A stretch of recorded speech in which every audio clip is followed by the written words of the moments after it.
Hello everybody, my name is Lake and welcome to another Essay Thursday? Yeah, you know what? That rings a bell. Let's go with that. Welcome to Essay Thursday.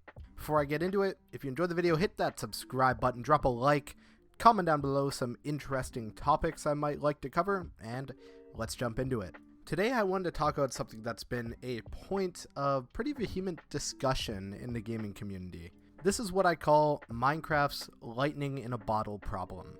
You see, there's been a lot of theories going around about why Mojang pushes out these largely lackluster updates despite having millions in funding and millions of their own funding to put towards these things.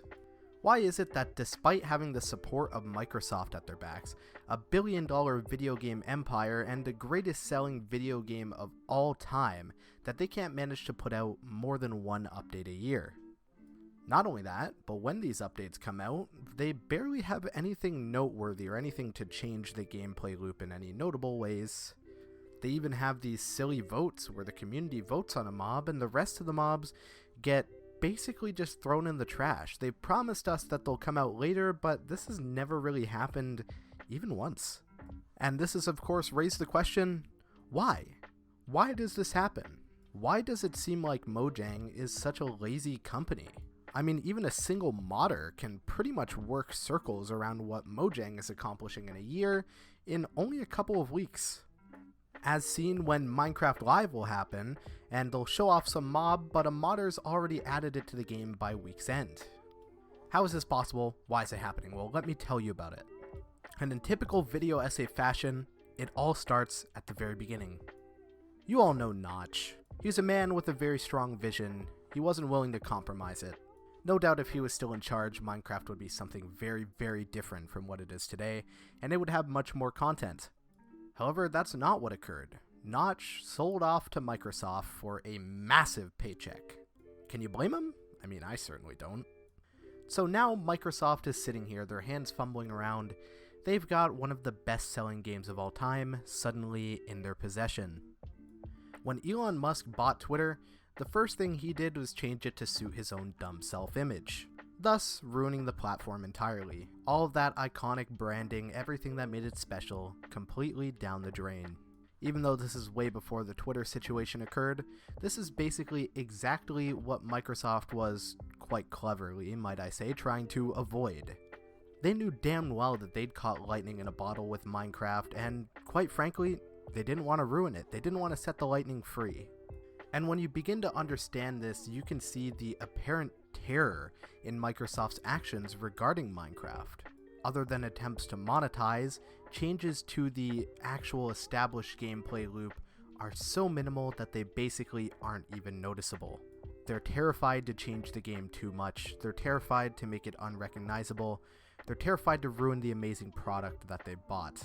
But in doing so, they're so vehement about doing this that they're ruining the product anyway. And with this stagnance, Minecraft has not changed in noteworthy ways, basically since Microsoft acquired it. Any additions need to be voted on every single year. Any additions that don't make the vote are discarded, because if the community doesn't want it, there you have it. None of the mobs that are added change the game at all, only adding little extra things. They haven't changed anything other than revamping already established areas. They will likely never add another dimension or anything beyond the end. If they did, I would be shocked.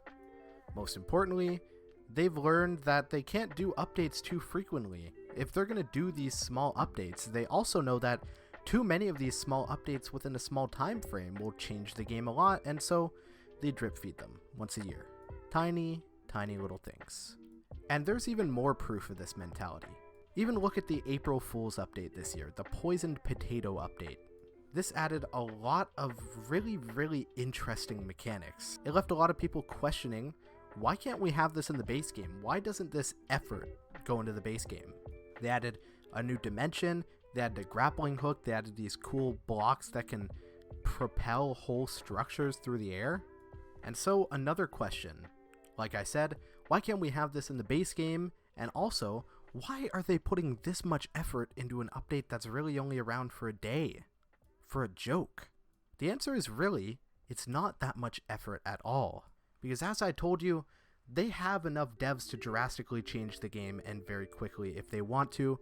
They have the power of all of these modders to push this shit out once a week, maybe once every 2 weeks, but they don't. The Poisoned Potato update represented a moment the devs were finally allowed to show their vision and let loose a little bit. It probably only took them a week to make. And bigger updates like that pushed to the actual game would only take them a couple weeks to make as well. But they're just not allowed.